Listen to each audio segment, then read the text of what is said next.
اب ایک آدھ اور سوال بھی ہے، اگر فرمائے تو چلائیں ہم۔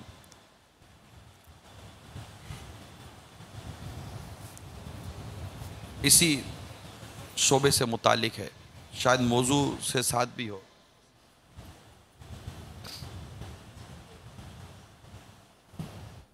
السلام علیکم ورحمۃ اللہ وبرکاتہ۔ وعلیکم السلام ورحمۃ اللہ وبرکاتہ۔ میرا نام محمد اعجاز ہے اور میرا تعلق ماڈل کالونی کراچی سے ہے۔ میرا مولانا صاحب سے یہ سوال ہے کہ آج کل جس طرح لوگ پریشانی کا شکار ہیں، غربت اور مہنگائی کی وجہ سے مسکرانا بھول چکے ہیں، اور ان کو خوش کرنے کے لیے کیا کوئی مذاق میں جھوٹ بول سکتا ہے؟ اس طرح جو بیچارے پریشان حال ہیں ان کو خوشی فراہم کرتے ہیں، تو برائے کرم اس کے حوالے سے جواب عطا فرما دیں۔ دکھیارے کا درد بٹانے کے لیے یہی تو کافی نہیں نا کہ اس کو مطلب ہے نا کہ ہم ہنسائیں۔ چلیے جائز طریقے پر ہنسا بھی دیا، اگر وہ تنگ دستی کا شکار ہے، تنگ دستی تو دور نہیں ہو جائے گی، اگر بھوکا ہے تو پیٹ تو نہیں بھر جائے گا اس کا، گھر اگر اس کا نہیں ہے گھر تو بن نہیں جائے گا، تو عارضی طور پر ہنسانے سے اگر وہ خوشی اس کو مل بھی گئی تو اس کا نتیجہ کیا؟ تو بہرحال یہ کہ ہنسانے کے لیے جھوٹ بولنا یہ جائز نہیں ہے، بلکہ احادیث مبارکہ میں اس کی تو سخت مذمتیں آئی ہیں۔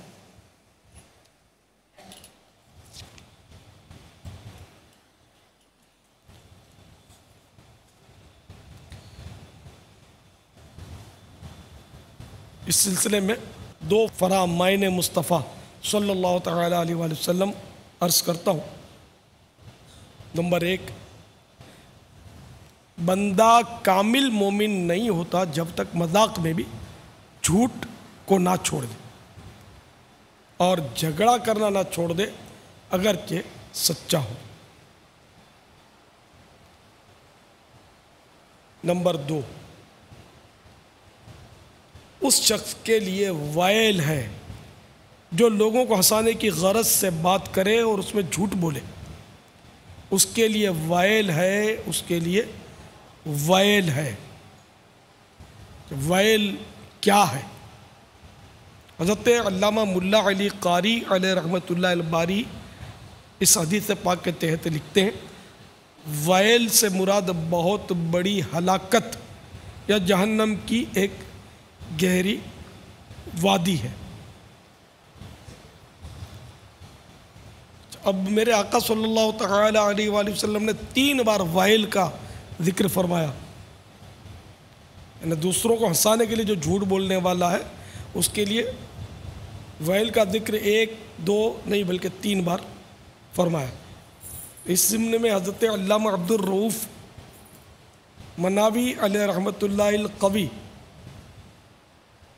اس کی تکرار ان 3 بار کی حکمت بیان کرتے ہوئے ارشاد فرماتے کہ اللہ کے پیارے حبیب صلی اللہ تعالی علیہ وآلہ وسلم نے ایسے شخص کی، یعنی جو لوگوں کو ہنسانے کے لیے جھوٹ بولتا ہے، ایسے شخص کی شدید بربادی کی خبر دینے کے لیے لفظ ویل کی تکرار فرمائی، کیونکہ جھوٹ اکیلا ہی ہر برائی کی جڑ اور ہر رسوائی کو اپنے اندر لیے ہوئے، جب اس کے ساتھ دوسروں کو جھوٹ کے ذریعے ہنسانا بھی مل جائے جو دلوں کو مردہ کرتا اور نسیان یعنی بھولنے کا مرض پیدا کرتا ہے، تو ایسا جھوٹ بہت زیادہ برا ہوتا ہے۔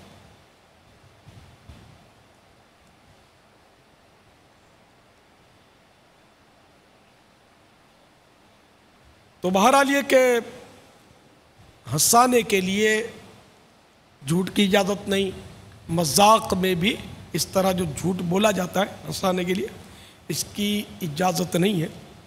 اب وہ بعض لوگوں کا ایک بس وہ عادت ہوتی ہے کہ وہ اس طرح مطلب بیٹھکوں میں بیٹھ کر آپس میں گپے لگاتے ہیں اور اس طرح کی جھوٹی باتیں کرتے ہیں، جھوٹے چٹکلے سناتے ہیں ہنسانے کے لیے، تو وہ اس سے توبہ کریں۔ اسی طرح شوبز کے اسلامی بھائی بھی غور فرما لیں کہ ان کے ہاں بھی اس طرح ہوتا ہی ہوگا کہ جھوٹے چٹکلے، لطیفہ جس کو آپ لوگ بولتے، تو یہ آپس میں ایک ایسے مواقع پر سنائے جاتے ہیں، تو یہ بھی مطلب یعنی کہ ہنسانے کے لیے جو بولا جاتا ہے، یہ بھی حرام اور جہنم میں لے جانے والا کام ہے۔ جھوٹے چٹکلے تو آج کل ہر اخبار میں عموماً کتابوں میں ہوتے ہی ہیں، تو یہ جائز نہیں ہے، یہ ذہن میں رکھیے گا۔ بہرحال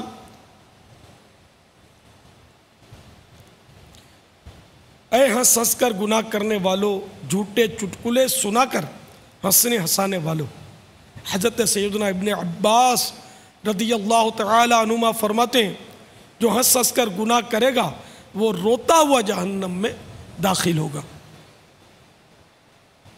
خدا کی قسم جہنم کا عذاب کسی سے بھی سہا نہ جائے گا۔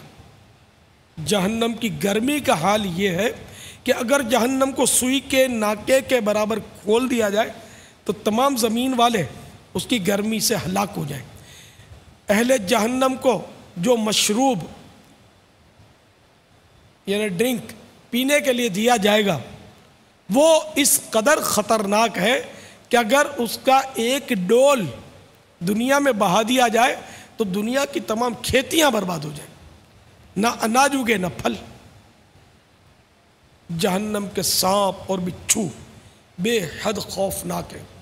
حدیث شریف میں ہے جہنم میں عجمی اونٹوں کی گردن کی مثل بڑے بڑے سانپ ہوں گے جو دوزخیوں کو ڈستے ہوں گے، وہ ایسے زہریلے ہوں گے کہ اگر ایک مرتبہ کاٹ لیں گے تو 40 سال تک ان کے زہر کی تکلیف نہیں جائے گی، اور لگام لگائے ہوئے خچروں کے برابر بڑے بڑے بچھو جہنمیوں کو ڈنک مارتے رہیں گے کہ ایک بار ڈنک مارنے کی تکلیف 40 سال تک باقی رہے گی۔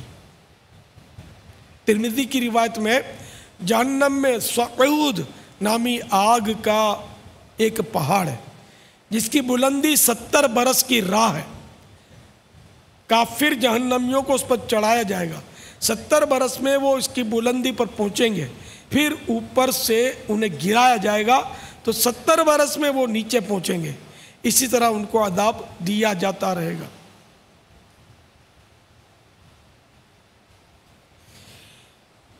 جہنم کے ایسے ایسے خوفناک عذاب کا تذکرہ سننے کے باوجود بھی جو گناہوں سے باز نہ آئے اس پر واقعی تعجب ہے۔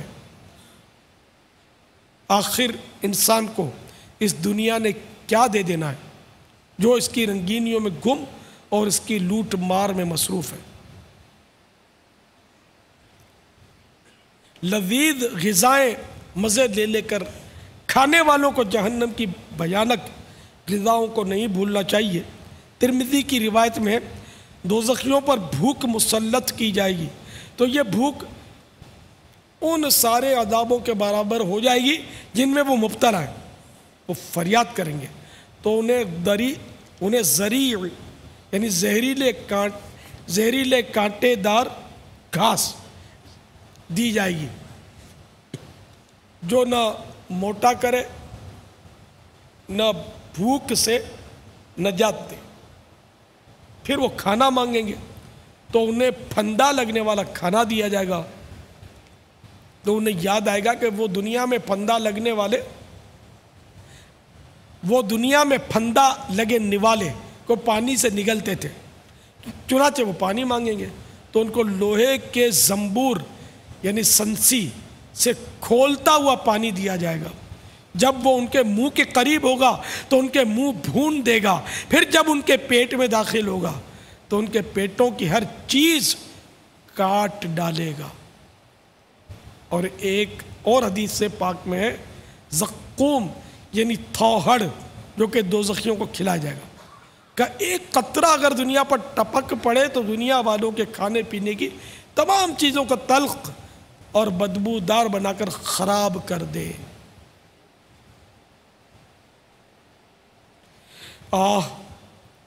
انسان جہنم میں ایسا خوفناک عذاب ہونے کے باوجود آخر گناہ پر اتنا دلیر کیوں ہے؟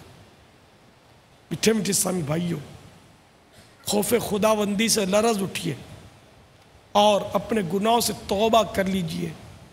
ہمیں اللہ عز و جل کی رحمت سے مایوس بھی نہیں ہونا چاہیے اور اس کے قہر و غضب سے بے خوف بھی نہیں رہنا چاہیے. دونوں ہی صورتوں میں تباہی ہے.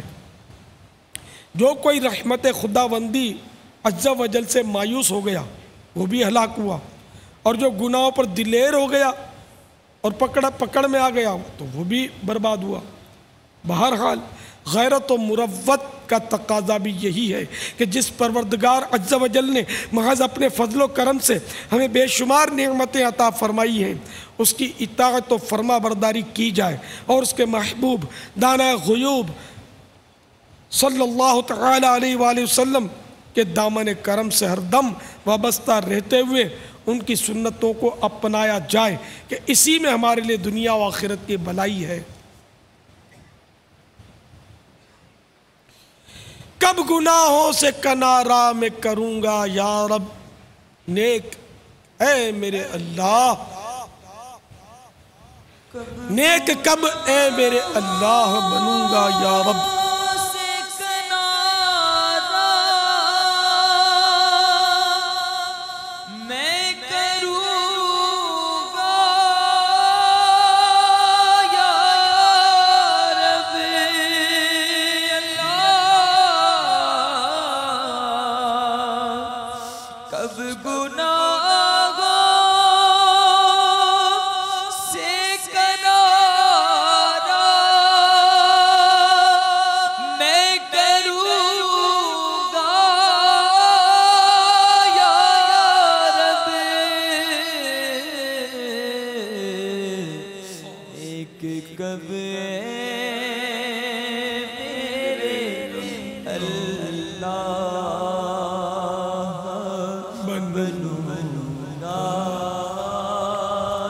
یا رب گر تو ناراض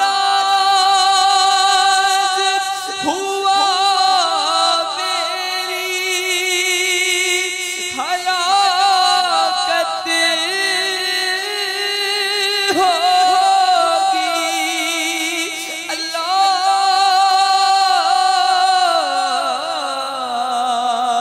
گر تو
عفو کریو اور سزا کے لیے راضی ہو جا میرے اللہ. عفو کر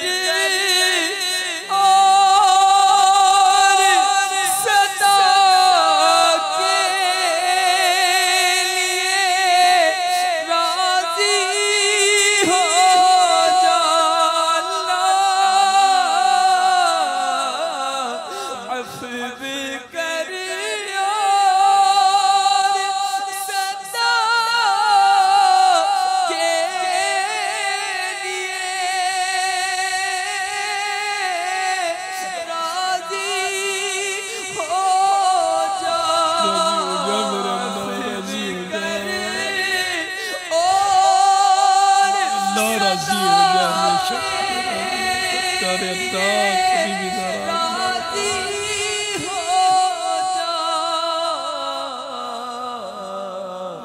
کہ کرم کر دے تو میں شاد مروں گا یا رب یہ کرم کر دے تو میں شاد رہوں گا یا رب آمین صلو علی الحبیب صلی اللہ تعالی علی محمد۔ باپا ابھی آپ نے گناہوں سے بچنے اور فکر آخرت کو ابھارنے کے حوالے سے مدنی پھول عطا فرمائے۔ اب بعض اوقات ایسا ہوتا ہے کہ گناہوں کی دنیا میں انسان اتنا آگے بڑھ جاتا ہے کہ اس کی وہ روزی روٹی کا تصور بھی اسی کام کے ساتھ ہو جاتا ہے اور شہرت بھی مل جاتی ہے۔ اب جو ہی وہ واپسی کا ارادہ کرتا ہے گناہوں کی دنیا سے تو یہ پاؤں کی بیڑیاں بن جاتی ہیں کہ روزی روٹی کا تصور چونکہ بندھا ہوتا ہے یا شہرت سے محرومی کا خدشہ یا ڈر، یہ رکاوٹ بن جاتی ہے گناہوں کی دنیا سے واپسی میں۔ تو یہ رکاوٹیں کیسے دور کی جائیں؟ روزی دینے والا تو رب ہے، یہ تو سبھی رزاق مانتے ہیں اللہ کو، اور جس نے پیدا کیا جس رب نے، اور جب تک زندہ رکھنا اس نے مقدر کیا ہے تو اس نے اپنے ذمہ کرم پر روزی بھی دینا لیا ہے۔ وہ 12ویں پارے کی ابتدائی آیت پڑھیے۔ اعوذ باللہ من الشیطان الرجیم بسم اللہ الرحمن الرحیم وما من دابۃ فی الارض الا علی اللہ رزقها، کہ زمین پر چلنے والا کوئی جاندار ایسا نہیں کہ جس کی روزی اللہ تعالی نے اپنے ذمہ کرم پر نہ لی ہو، نہ اس کے رزق کا وہ دینے والا ہے اس کو روزی۔ اس کے تحت مفتی احمد یار خان علیہ رحمۃ الحنان نے بڑی پیاری بات فرمائی کہ روزی اللہ نے بندے کی اپنے ذمہ کرم پر لی ہے، پھر بھی یہ مارا مارا پھر رہا ہے، اور مغفرت اپنے ذمہ کرم پر لی نہیں ہے کہ سب کی مغفرت کروں گا، لیکن اس کی پرواہ نہیں کرتے۔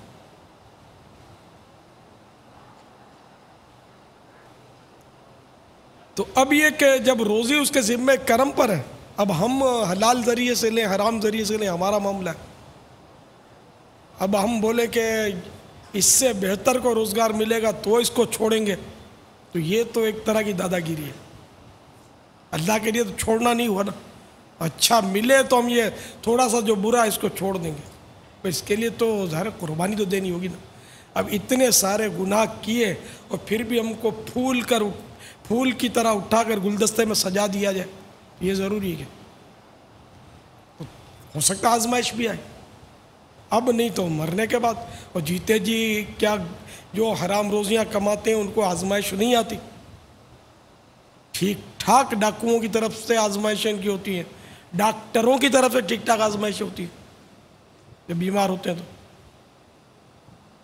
اس طرح مطلب یہ کہ ویسے بھی بہت ساری آزمائشیں ہوتی ہیں۔ دیکھا جائے تو سکھی ہے کون؟ مجھے تو سکھی وہ لگتا ہے کہ یار جو چین کے ساتھ فٹ پاتھ پر ابھی سویا ہوا ہوا چل رہی ہے، اس کو پرواہ نہیں ہے، نہ اس کو ڈاکو کا خوف ہے، نہ اس کو چور کا خطرہ ہے، نہ دہشت گرد کی اس کو پرواہ ہے کہ مجھے مار کے کیا کریں گے، میرے پاس ہے کیا۔ کتنے سوئے ہوں گے ابھی فٹ پاتھوں پر ٹھنڈی ہوا میں، مالدار سو کے دکھا دے، اس وقت نکل کے دکھا دے رات کو باہر۔ تو کوئی دولت ہر مسئلے کا حل تھوڑی ہے، مال دولت سے دوا ملے گی، شفا تھوڑی خرید سکتے ہیں۔ دولت سے دوست مل جائیں گے، بہت سارے ملتے ہیں، وفا تھوڑی خریدی جا سکتی دولت سے۔ تو یوں پیسہ ہر مسئلے کا حل نہیں ہے، اگر حل ہوتا تو کوئی مالدار مرتا ہی کیوں۔ تو اس لیے رب کی رحمت پر نظر رکھتے ہوئے اور سچی بات ہے کہ حرام روزی قابل ترک ہے، اور اس کو چھوڑ کر بھوکا مرنا پڑ جائے. ایک مثال ہے کہ بھائی یہ آپشن دے دیا جائے کہ یا حرام روزی کماؤ، خوب مزے اڑاؤ، لیکن تمہیں مرتے ہی قبر میں سانپوں کے حوالے کر دیا جائے گا، بچھوؤں کے حوالے کر دیا جائے گا، خدا نخواستہ آگ میں جھونک دیا جائے گا، لیکن ابھی عیش کر لو. یا حرام روزی ترک کرو، توبہ کرو، اس کے تقاضے پورے کرو، اور بس اب تمہیں کھانا نہیں ملے گا، بھوکے پیاسے مر جاؤ. تو میں سمجھتا ہوں کہ یہ دوسرا جو آپشن ہے نا، بھوکے پیاسے مر جاؤ، خدا کی قسم یہ سستا سودا ہے، کیونکہ وہ مال کھانا عارضی ہے، عذاب برداشت نہیں ہوگا. کوئی بولے میں عذاب برداشت کر لوں گا، تو وہ تو ایک لمحے کا کروڑواں حصے کا عذاب بھی کوئی بولے میں اللہ کا عذاب برداشت کر لوں گا، وہ تو پھر کافر ہو گیا. اللہ کے عذاب کوئی ہلکا سمجھتا کہ میں برداشت کر لوں گا، یہ تو گیا، اس کا نکاح بھی ٹوٹ گیا. یہ کبھی بھول بھی نہ کی جائے. یہ مطلب اس طبقے میں جہنم کے مذاق اڑتے ہیں، جنت کے مذاق اڑتے ہیں. کبھی وہ جہنم میں پنکھے بیچتے ہیں، پہلے پنکھے بیچتے تھے، اب اے سی بیچتے ہوں گے کہ جہنم کو ایئر کنڈیشن کر رہے ہیں. یعنی اس طرح کا طبقہ ہے نا، یہ اس طرح کی باتیں کرتے ہوتے ہیں. نعوذ باللہ. توبہ استغفر اللہ، ان سب سے توبہ کرنی ہے، اور سچی پکی توبہ کرنی ہے کہ کہیں ہمارا ایمان برباد رہے اور ہم دنیا سے چلے جائیں. نہ، ہم آقا کے غلام ہیں اور ہمیں غلامی میں موت چاہیے. تو اس لیے وہ حرام روزی جو ہے نا، وہ قابل ترک ہے. اور جیسے کہ اب گانے باجے کی کمائی یا اسی طرح کی کمائی کہ کوئی ایکشن کیا، فنکشن کیا، اور اس میں جو اس کو ملتا ہے، اس کی جو اجرت ملتی ہے، یہ سب حرام ہے. اور یہ ایسی حرام ہے کہ اس نے کیا کیا کہ یہ اجرت نے گناہ کی اجرت لی. تو یہ کوئی ایسا کام نہیں ہے جس پر اجرت بنتی ہے. تو یہ اجرت پوری حرام ہے. اور اس کا حکم یہی ہے کہ جس سے لی اس کو لوٹا دے، واپس دے دے اس کو. وہ نہ رہا ہو تو اس کے وارثوں کو دے دے، وارث بھی نہیں تو جتنے ہیں ان کو دے دے. اور جو مطلب اب پتہ نہیں کس کس کی ہے تو ساری پھر رائے خدا میں حقدار کو جو فقیر شرعی ہو اس کو خیرات کر دے. توبہ بھی ساتھ ہے، تب جا کر یہ اس سے پاک، اس سے خلاصی حاصل ہوگی. خالی توبہ چپت مار دی اس سے تھوڑی گزارا ہو. بہت مشکل کر دیا میں نے، بہت مشکل نہیں کیا، میں بہت آسانیاں کر رہا ہوں. مجھے مت دینا نا، میں کیا مانگ رہا ہوں اپنے لیے. میں تو جو اللہ کے نیک بندوں نے، علماء نے جو احکامات کتابوں میں لکھے وہ عرض کر رہا ہوں کہ اس کا طریقہ یہ ہوتا ہے. جیسے کسی نے رشوت لی، بہت رشوت دی، اب اس کو احساس ہوا کہ نہیں یار میں توبہ، کان پکڑے، ناک پکڑا اور بولا اب آئندہ نہیں لوں گا. اچھی بات ہے آئندہ نہیں لینا، لیکن جو لے لی اس کا کیا؟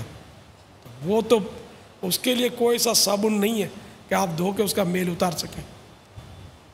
یہ تو پاک ہو ہی نہیں سکتی.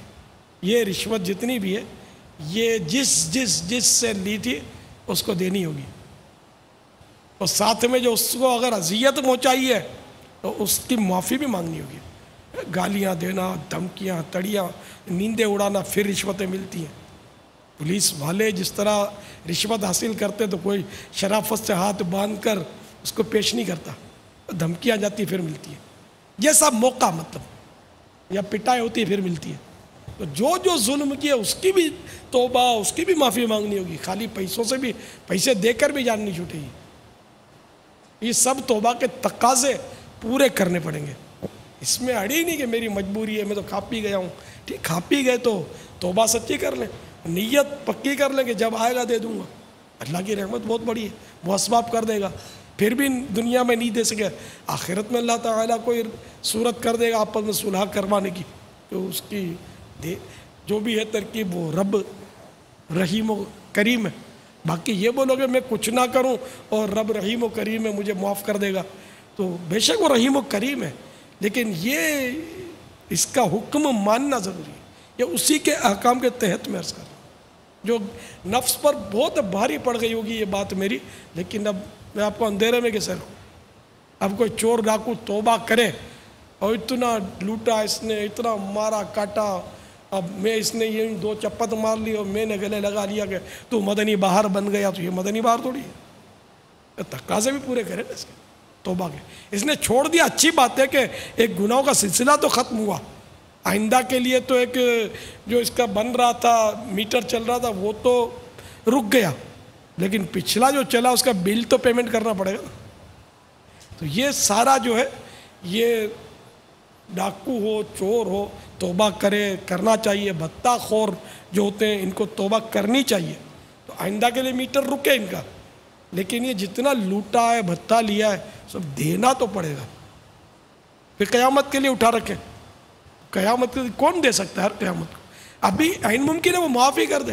جیسے جس سے لیا، آپ مطلب یہ نہیں کہ کسی سے رشوت لے لی، اس کے پاس اب مسکین صورت بنا کر گئے کہ میں توبہ کر کے گیا ہوں، اب اور ہو سکتا ہے اس کو رحم ہی آ جائے، یار یہ ماشاءاللہ توبہ کی طرف آ نکلا ہے، تو وہ بولے کہ کوئی بات میں معاف کرتا ہوں، مدینہ پھر ضروری نہیں ہے دینا، اس کو معاف کر دو. اس طرح جو بھی، جیسے کہ شوبز کے کام میں ہی لے لیں کہ وہ جو لی تھی اجرت اس کی، اب آپ وہ شادی کے فنکشن میں گئے تو اور یہ ترکیب کری تھی، اب اس سے رابطہ کیا کہ میں توبہ کر لی ہے اور آپ کے اتنے پیسے میں نے لیے تھے وہ مجھے لوٹانے ہیں، اب بھی میرے پاس ترکیب نہیں ہے. مثلا اگر نہیں ہے تو جھوٹ بولیں گے تب بھی گناہ گار ہوں گے کہ نہیں ہے اور کہیں گے نہیں ہے تو گناہ گار ہوں گے. تو بہرحال آپ اس سے رابطہ کریں تو اور وہ کہہ دے کہ کوئی بات نہیں مجھے نہیں چاہیے پیسے، ٹھیک ہے، اگر معاف کر دیتا تو ٹھیک ہے، مگر اصل مالک معاف کرے گا تو ہوگا. باپ نے فنکشن کروایا تھا، باپ نے پیسے دیے تھے اور آپ نے وہ پوتے سے، دولہے کے بیٹے سے، تب تو بیٹے بھی ہو گئے ہوں گے کئی ایک کے، اس سے معاف کروا لیا تو اس کے معاف کرنا ویلڈ نہیں ہوگا. جس سے لیے تھے اس سے معاف کروانا ہوگا. یا وہ مر چکا ہے تو وہ وارث نے معاف کر دیا اگر، مگر ایک وارث معاف نہیں کر سکے گا، ورثہ بہت ہیں. تو بہرحال تو اس طرح یہ کہ آپ جب قدم اٹھاؤ گے نا تو وہ انشاءاللہ رحمت آگے بڑھ کر گلے لگا لے گی. توبہ کے لیے بندہ قدم تو اٹھے، توبہ ہوگی جب ہی، ویسے توبہ نہیں ہوگی. اب اگر کوئی کہے کہ میں جو کرتا ہوں کرتا رہوں گا، بے نمازی ہے وہ توبہ کرتا ہے، رو رو کے پھٹ پھٹ کر روئے اور توبہ کرے، اور اس نے یہ طے ہے کہ میں نے وہ فجر پڑھنی نہیں ہے، اب یہ توبہ نہیں ہے نا. اور نمازیں جتنی ہیں وہ بھی قضا کرنی ہوں گی، خالی ایک توبہ سے معاف نہیں ہو جائیں گی، قضا کرنی ہوگی. یہی حقوق العباد کا معاملہ جسے میں نے عرض کیا کہ جو پیسے وغیرہ لیے تو یہ دینے تو پڑیں گے اسے. اب یہاں یہ جو اجرت لی وہ حقوق العباد کے تعلق سے تو شاید نہیں آئی ہے، یہ وہ ناحق لی ہے نا اس نے، اس میں آئی ہے کہ اس نے غلط طریقے سے اس سے حاصل کی ہے، تو ہے یہ اسی کی ملک پر باقی. اب یہ ہو سکتا ہے حقوق العباد میں ان معنوں کر آ بھی جائے کہ بندے کا حق کہ اس کو واپس لوٹا دیا جائے جس سے لیے اجرت، گانوں کی، باجوں کی، ڈانس کی، ڈائلاگ بولنے کی، یا جو اس طرح کے فنکشن کر رہے ہیں ان سب کی اجرت بنتی نہیں ہے. اعلیٰ حضرت رحمۃ اللہ تعالی علیہ نے وہ عالمگیری کا جزیہ نقل کیا فتح رضویہ شریف میں کہ شعر پڑھنے کی اجرت بھی جائز نہیں ہے. اب جیسے جو نعت شریف پڑھ کر اجرت اگر کوئی لیتا ہے تب بھی حرام ہے، یہ نہیں کہ وہ بچ کر نکل جائے گا. اگر کوئی قرآن کریم کی تلاوت کر کر اس کی اجرت لیتا ہے تو یہ بھی حرام. مگر ان کے لیے وہ طریقہ ہے کہ وہ اجرت لے سکتے ہیں، اجرت نہیں رہے گی، پھر وہ طریقہ ہے. مثال کے طور پر کہ اگر تراویح ہے، تراویح کی بھی اجرت گناہ ہے، تو اب تراویح کے لیے یا نعت پڑھنے کے لیے مثال کے طور پر اس نے یہ کہ آپ محفل ہے، اب وہ ترکیب یہ ہوئی کہ میں 1 گھنٹے کا آپ نے اس سے اجارہ کر لیا کہ 1 گھنٹے آؤں گا اور 1200 روپے لوں گا، سپوز کریں. آپ نے کہا نہیں میں تو 1100 دوں گا، تو 1 گھنٹے کی یہ اجرت طے ہو گئی کہ اتنے بجے سے اتنے بجے تک، 10 بجے سے 11 بجے تک آپ ہمارے یہاں تشریف لائیں، ہم آپ کو 1100 روپے دیں گے. اب وہ آ گیا اور یہ ہے ہیلا، وہ پتہ ہے کہ آپ نے کیوں اس کو بلایا، لیکن یہ ہیلا کہ یہ ہوا ہے. اب اس نے آ گیا، آپ نے بولا 1 گھنٹہ یہ آپ اس سے نعت پڑھنے کا کام لے لیں گے، میں نعت شریف سناؤں، تلاوت بھی کر دو، قراءت بھی کرو، قاری بھی ہے یہ۔ اب یہ صورت جائز ہے، وقت کی اجرت ہے، یہ پیسہ اس کی نہیں ہے، یا طے ہی نہیں، کچھ نہ انڈرسٹوڈ ہے، نہ طے ہے نہ انڈرسٹوڈ ہے کہ پیسے دیں گے تو جاؤں گا اور ملیں گے۔ یہ طے بعض اوقات یہ انڈرسٹوڈ ہوتا ہے، طے نہیں ہوتا، لیکن نعت خوان کا یہ انڈرسٹوڈ ہوتا ہے کہ پیسے دینا ہے اور لینا ہے، تو یہ بھی حرام ہے، یہ اجرت ہی ہے، یہ بھی اجرت کی صورت ہے۔ اچھا، اب ان کے یہاں تو گنجائش ہے اس طرح، شوبز میں یہ بھی نہیں ہے کہ چلو بھائی ٹائم کی اجرت کر لیا آپ نے اور پھر وہ کام اپنا جو بھی کرتے ہیں وہ کرنا شروع کر دیا، اس کی بھی گنجائش نہیں، تو سیدھا سیدھا وہی قابل ترک ہے، مر کر چھوڑنے سے پہلے جیتے ہی چھوڑنا پڑے گا، یا بڑھاپا چھوڑا دے گا، بیماری چھوڑا دے گی، کیوں نہ صحت میں بندہ چھوڑ کر اللہ کی بارگاہ میں رجوع کر لے۔ اب تو ماہ رمضان بھی آ رہا، رمضان آ رہا، واہ رمضان تیری کیا بات ہے، ماشاءاللہ، رحمت کے دروازے کھل جاتے ہیں، جہنم کے دروازے بند ہو جاتے ہیں، شیطان قید کر لیا جاتا ہے، بہت پیارا مہینہ آ رہا ہے، تو اب بھی سے توبہ کر کے، اور یہ مہینہ جو ہے شعبان المعظم کا، یہ بھی معمولی مہینہ نہیں، یہ آقا کا مہینہ ہے۔ حدیث پاک میں ہے کہ رجب اللہ کا مہینہ ہے، ایک حدیث میں یہ بھی ہے رجب اللہ کا مہینہ ہے، شعبان میرا مہینہ ہے، سرکار صلی اللہ تعالیٰ علیہ وآلہ وسلم فرماتے الشعبان و شہری، شعبان میرا مہینہ ہے، الرمضان و شہر الامہ، رمضان امت کا مہینہ ہے۔ تو یہ رجب کے لیے بزرگوں نے لکھا کہ عبادت کا بیج بونے کا مہینہ ہے، شعبان آب پاشی، آنسوؤں سے سیرابی کا مہینہ ہے، اس کو سیراب کرے، آنسوؤں کا پانی، آنسوؤں سے اس کو مطلب ہے کہ کھیتی کو پکائے سمجھو، اور رمضان میں فصل کاٹے، تو یہ فصل کاٹنے کا مہینہ، تو ابھی توبہ کر لے بندہ، اور رمضان شریف میں ظاہر نصیب اعتکاف میں بیٹھ جائیں ہمارے ساتھ پورے مہینے کے لیے، فیضان مدینہ میں آ جائیں تو مدینہ مدینہ ہو جائے گا، عاشقان رسول کی صحبت میں انشاءاللہ بیڑا پار ہو جائے گا انشاءاللہ۔ تو ہمت کیجئے اور سچی توبہ کر لیجئے، اللہ کی رحمت بہت بڑی ہے، اور وہ بھوکا اٹھاتا ہے، بھوکا سلاتا نہیں ہے، ایک محاورہ ہے، حقیقت ہے۔ اب یہ کہ ہم وہ مال جس کو عمدہ غذائیں کھائیں، یہی کوئی ضروری نہیں ہے، کبھی 19-20 بھی تو کھانی پڑتی ہے، بیمار ہوتے تو پرہیزی کرنی ہی تو پڑتی ہے، بہترین غذائیں سامنے ہوتی ہیں، ہم بیماری کی وجہ سے نہیں کھا پاتے، تو اب تندرستی کے باوجود اگر حرام کی وہ غذائیں چھوڑ دیں تو، ورنہ حرام کا ایک لقمہ جب پیٹ میں جاتا ہے اللہ تعالیٰ کی اور اس کے فرشتوں کی لعنت برسنی شروع ہو جاتی ہے جب تک وہ پیٹ میں رہے، اور اگر اسی حالت میں مر گیا کہ پیٹ میں حرام کی روزی پڑی ہوئی ہے تو وہ مرنے کے بعد جہنم میں جھونک دیا جاتا ہے۔ پھر ایک حدیث شریف میں مضمون ہے کہ حرام روزی سے جو بدن پلتا ہے بڑھتا ہے وہ جہنم کا ایندھن بنے گا۔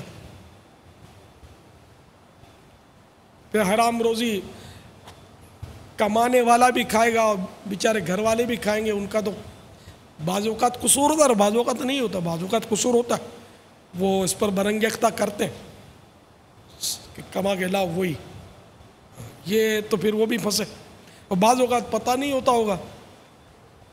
تو یہ کہ حرام کی روزی کھلانے والا یہ بہت بری طرح پھنسے گا قیامت میں اگر رب ناراض ہو گیا۔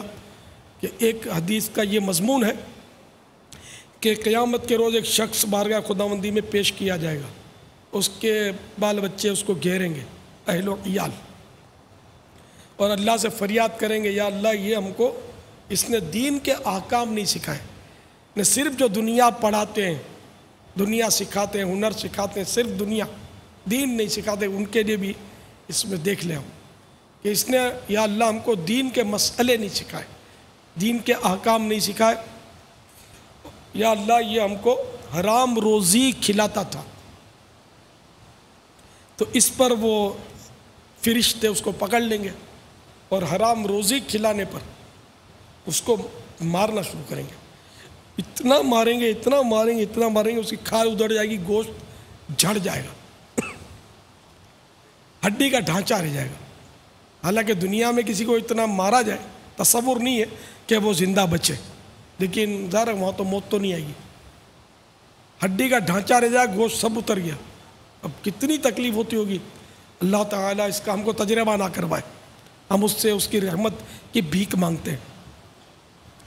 بہرحال تو اب وہ ہڈی کے ڈھانچے کو لے آیا جائے گا میزان عمل پر، لیکن اسکیل پر، ترازو پر، کہ اب اس کا وزن یا اعمال، اب اس کے بعد اعمال بھی ہوں گے، تو اس کی پہاڑ جتنی نیکیاں یہ لائی جائیں گی۔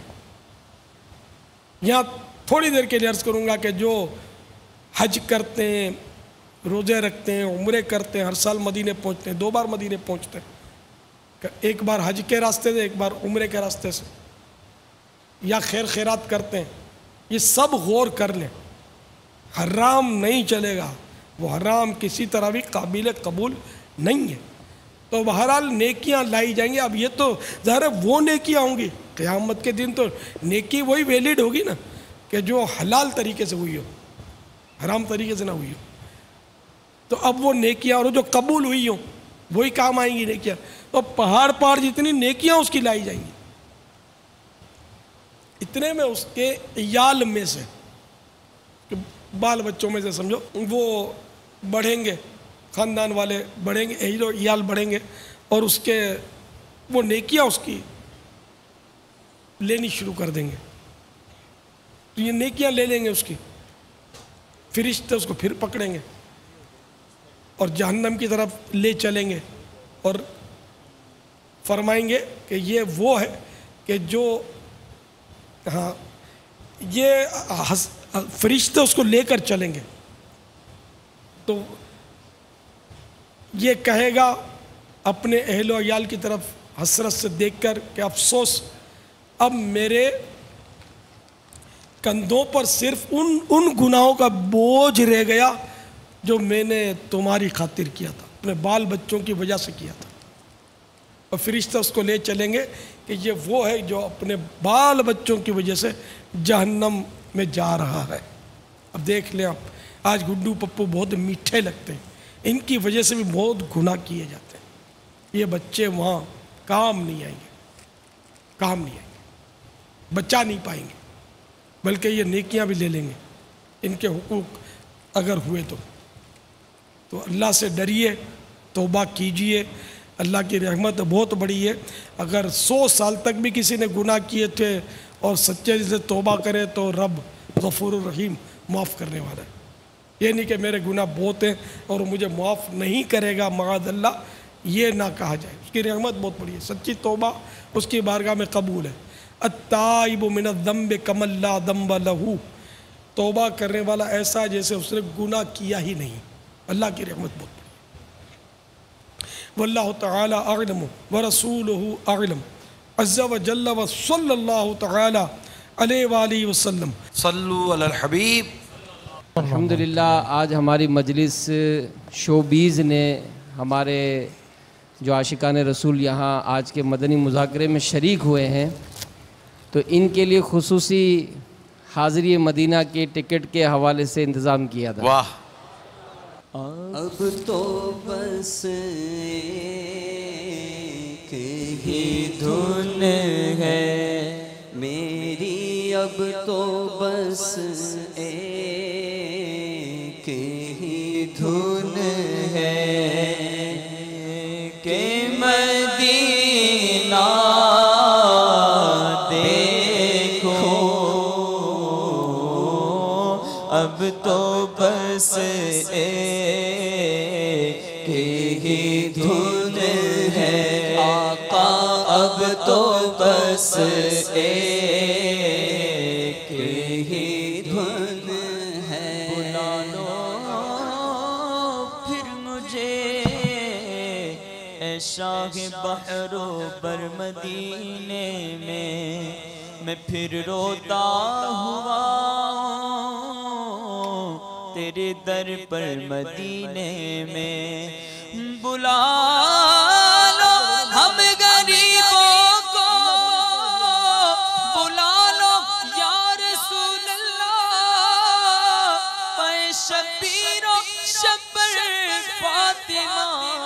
حیدر مدینے میں اب تو بس ایک ہی دھن ہے وہ مدینہ دیکھو. اقبال بن بلال احمد.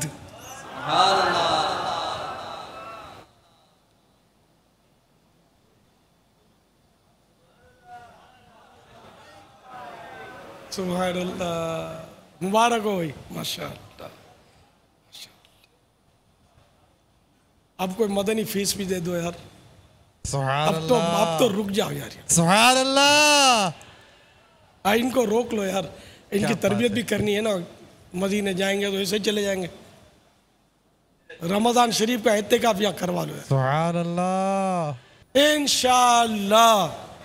شوبیز میں سے ایک نے بھی کوئی میری حوصلہ افزائی نہیں کی کہ تم نے اتنا زور لگایا میں 30 دن کے لیے پورے مہینے کے لیے اعتکاف میں آ رہا ہوں. وہ ابھی تک کسی نے کہا نہیں. دیکھو ایک نے کوشش کروں. اب اتنی کوشش میں بھی اتنا خرچہ ہوا ہے. پورے مدینے کی ٹکٹ کی بات ہے. اب شروع میں کھڑے تو ہوئے تھے اتنے سارے. وہ کھڑے کیے گئے تھے. سبحان اللہ. پورے مہینے کا اعتکاف. سبحان اللہ. صلو علی الحبیب. یہ بھی یو کے سے ہیں اور 30 دن کے اعتکاف کی ابھی نیت کی ہے انہوں نے. سبحان اللہ. اور بھی کوئی خوش نصیب اسلامی بھائی نیتوں کا اظہار کریں. ہے کوئی یہاں؟ دایاں بازو 30 دن اعتکاف. میرا دایاں بازو. حیدرآباد سے جو آئے ہوئے ہیں, بلوچستان سے بھی شوبیز سے وابستہ اسلامی بھائی آئے ہوئے ہیں اس وقت. ایسے اٹھ موقع باندھ کمر کیا ڈرتا ہے پھر دیکھ خدا کیا کرتا ہے. سبحان اللہ. نیتوں کا اظہار کریں. کوشش کرنے والوں میں اپنے آپ کو پیش کریں انشاءاللہ. سبحان اللہ. یہ کوشش کریں گے. اور بھی کوئی 10 دن کا اعتکاف. یہ کوشش میں ایسا ہے کہ کوشش یہ کرتے ہیں تو کھانا پینا اتر ہی جاتا ہے. ایسی کوشش کرنی ہے. کوشش کرنا یہ کہ بس عموماً ٹالنے والا ہوتا ہے. اگر آپ نے یہ پکی نیت کر لی کہ میں آؤں گا اور پھر کوئی رکاوٹ کھڑی ہو گئی اور نہیں آ پائے تو کوئی گناہ تھوڑی ہے اس کا. جبکہ نیت ہو کہ میں نے جانا ہی جانا. کوشش کروں گا کا اور کوشش نہیں کی تو پھر یہ بھی تو جرم ہے نا. بابا انشاءاللہ آخری دن جو ہے 10 دن میں جو ہے میں بیٹھوں گا اعتکاف میں انشاءاللہ. انشاءاللہ. پورا مہینہ 10 دن. ایک تو ایک مہینے والے تو ایک کوشش, ایک کا زمانہ کوشش ہے اور ایک تو پکے ہیں ایک مہینے کے. بیچارہ ایک ہی رہ 10 دن اعتکاف تو انشاءاللہ سارے پورا مہینہ نیت کا اظہار کریں انشاءاللہ. پورا مہینہ 10 دن ہو 30 دن ہو اور کوئی ماشاءاللہ 30 دن. سبحان اللہ. 10 دن یہ بھی کھڑے ہو. اور 10 دن کون ہے 10 دن والے؟ مرحبا مرحبا مرحبا. حیدرآباد سے جو آئے ہوئے وہ بھی نیت کا اظہار کریں ماشاءاللہ. ہماری نیت مجلس کے اسلامی بھائی اگر یہاں ہیں تو نام ان کے لکھ لیں. جو 30 دن اور 10 دن کے لیے نام لکھا. مرحبا. آ جائیں آپ بھی 10 دن کے لیے تیار ہو گئے. اب اس دن تو تھوڑا الحمدللہ ماشاءاللہ. حیدرآباد کے تو ماشاءاللہ یہ بھی کھڑے ہو گئے. دیکھو جذباتی فیصلہ نہیں ہے, کرنا ہے پھر 10 دن. سبحان اللہ 10 دن. اچھا یہ زمزم نگر کے الحمدللہ 30 دن. مرحبا ماشاءاللہ. دیکھو انہوں نے جذباتی فیصلہ نہیں کیا. کیا نام بھول گیا ان کا؟ ڈاکٹر نعیم فہیم. ہاں ڈاکٹر فہیم دانش نے پہلے جب دعوت دی میں نے ہاں نہیں بولا تھا اس دن. تو یہ دیکھو اب سوچ سمجھ کے آئے کہ اب یہ کہ دنیا ادھر کو ادھر ہو جائے. میرا اعتکاف کہیں نہیں جاتا. 10 دن کا اب جا کے جواب دیا. اور یہ اعتکاف بھی کیسا اعتکاف ہے؟ باپا کے ساتھ یہ اعتکاف ہوگا. سبحان اللہ. مدنی گیت گانے کی عادت نکل جائے گی انشاءاللہ. انشاءاللہ انشاءاللہ. گیت گانے کی عادت نکل جائے گی. بیجا بک بک کی خصلت بھی ڈل جائے گی. مدنی ماحول میں کر لو تم اعتکاف مدنی ماحول میں کر لو تم اعتکاف. اور مدنی ماحول کی تو کیا ہی برکتیں. آئیے آپ کو کچھ دکھاتے ہیں. سبحان اللہ. دیکھیں کچھ.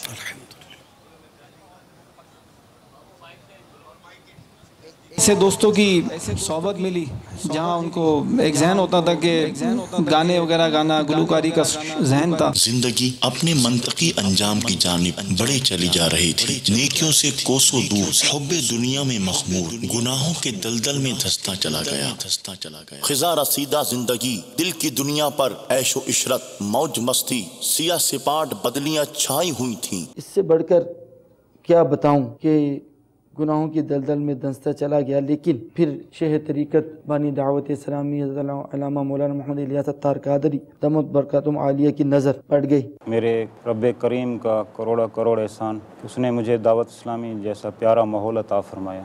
امیر اہل سنت دامت برکاتہم عالیہ شیخ طریقت کا یہ فیض نظر ہے کہ آج میں اس مقام پر ہوں.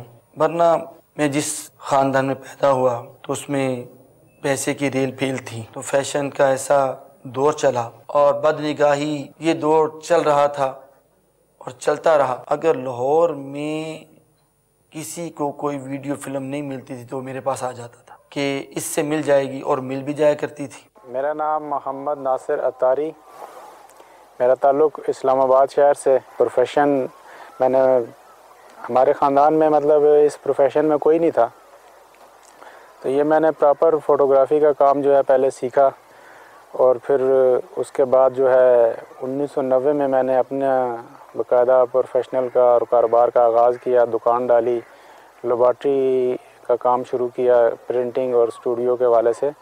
اس کو پھر آہستہ آہستہ بڑھاتے اسٹوڈیو کو ساتھ ساتھ پروڈکشن ہاؤس کی اور ریکارڈنگ کی اور ڈراموں کی اور شادی بیاہ کے گانوں کا سلسلے تک اس کام کو شروع کیا. اس پہ مطلب ہے کہ بہت ہی بے پردگی اور اس قسم کے مطلب ماحول زیادہ رہتا تھا.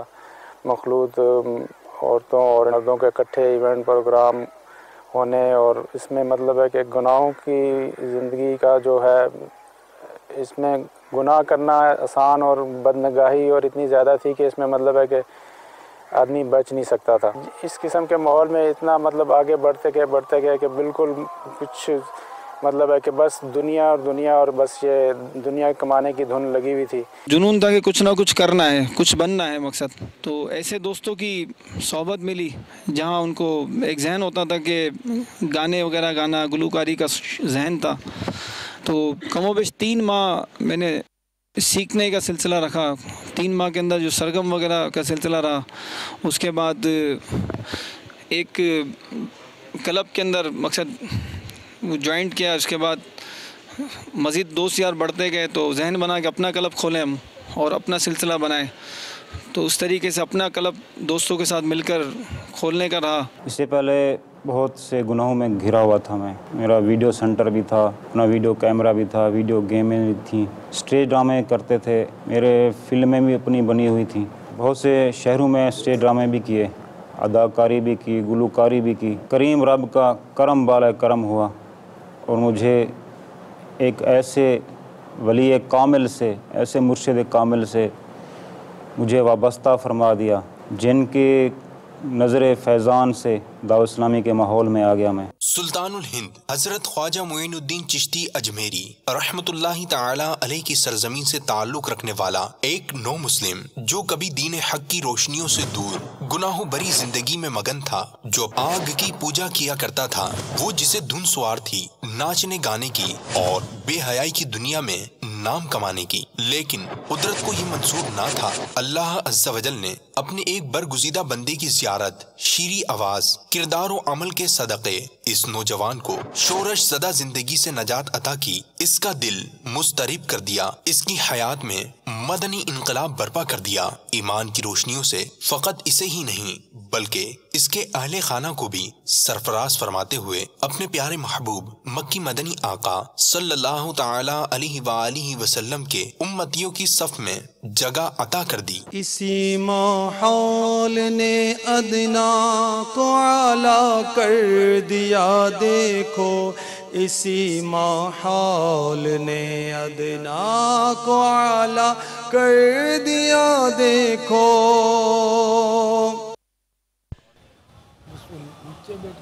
باپا یہ ہمارے ساتھ براہ راست بھی ہے اس وقت۔ یہ نوٹ کیا زیادہ دیر اس میں چل رہی ہے، دیکھ لیں۔ ہند سے براہ راست جی اچھا مدینہ، اچھا آواز نہیں اچھی رہی۔ ہاں ہاں ہاں ہاں یہ جہانگیر پہچانا نہیں جا رہا، جہانگیر بھائی پہچانے نہیں جا رہے، یہ شوبیس کے تھے اور غیر مسلم تھے، ایمان لے آئے ماشاءاللہ۔ ابھی اسکرین پہ نظر آ رہے ہیں جو، ان کا نام لیا تو سمجھ گئی، میں بھی پہچان نہیں سکا ان کو۔ آتش پرست آگ پوچھتے ہیں، یہ پہلے یہ تھے، اللہ نے کرم کیا ان پر، دیکھو مسلمان بھی ہو گئے۔ خود ہی فون کیا دعوت اسلامی والوں کو مکتبۃ المدینہ پر، خود ہی ماشاءاللہ مدنی چینل دیکھ کر یہ چینج ہوئے۔ پاپا انشاءاللہ عز و جل یہ وہاں سے اعتکاف کے لیے بھی، ہاں یہ اعتکاف کے لیے آنے والے ہیں، اب اللہ اگر ان کو ویزا مل جائے۔ پاپا پروسیس میں ہے، آپ دعا فرمائیں۔ الحمدللہ یہ بھی اعتکاف کریں گے فیضان مدینہ میں انشاءاللہ، ویزا مل گیا تو، اور 1 مہینے کا غالباً کریں گے یہ اعتکاف انشاءاللہ عز و جل، پورے ماہ کا ہوگا، یا بیچ میں ہو سکتا ہے پہنچ جا بھی، ویزا ملنے پر پاک و ہند کے معاملات تو جیسے بھی۔ اللہ تبارک و تعالیٰ کی کروڑا کروڑ رحمت ہے کہ آج ہمارے اس مدنی مذاکرے میں بہت سارے مدنی پھول ہمیں ہمارے پروفیشن سے متعلق ملے، اور ابھی جو جھلکیاں ہمیں بتائی گئیں ان میں کوئی آرٹسٹ تھا، کوئی گلوکار تھا، کوئی فنکار تھا، کوئی کیا تھا۔ حقیقت یہ ہے کہ اللہ تبارک و تعالیٰ جب اپنے بندے کو توبہ کی توفیق دے تو بندہ توبہ کرتا ہے، اور یہ اس کی رحمت، اس کا کرم اور اس کی بڑی کرم نوازی ہے کہ وہ اپنے بندے کو توبہ کی توفیق عطا فرمائے۔ ہمیں اس کی رحمت پر نظر رکھتے ہوئے توبہ کی طرف بڑھنا چاہیے۔ چند وسوسے ہوتے ہیں کہ بندہ توبہ کی طرف نہیں آ پاتا۔ مثال کے طور پر پہلا یہ، شیطان اس کو خیال دلاتا ہے کہ جب تو توبہ کر لے گا، مگر کیا تو یہ کنفرم ہے کہ تو دوبارہ وہ گناہ نہیں کرے گا؟ تو دوبارہ پڑ جائے گا۔ جب تجھے دوبارہ پڑھنا ہے تو پھر تو کیوں توبہ کرنا چاہتا ہے؟ تو اس میں یہ ہوتا ہے کہ آدمی سچی توبہ کرے۔ توبہ یہ اعتراف جرم، یعنی اس بات کا اعتراف کرنا کہ مجھ سے غلطی ہوئی، ندامت، افسوس، گلٹی فیل کرے۔ تیسرا یہ کہ ترک، کہ آئندہ وہ گناہ نہیں کروں گا۔ یہ 3 چیزیں لازمی طور پر ہوں۔ اب اگر ایسا شخص ہے جو توبہ کرتا ہے، اس کے اندر ایک بات آتی ہے کہ میں دوبارہ کر گیا، تو امام غزالی علیہ رحمۃ اللہ علیہ فرماتے ہیں کہ سچی توبہ کرنے میں جلدی کرو۔ کہیں کیا تمہیں اس بات کا پتہ ہے کہ تم دوسرے گناہ کرنے تک زندہ رہو گے؟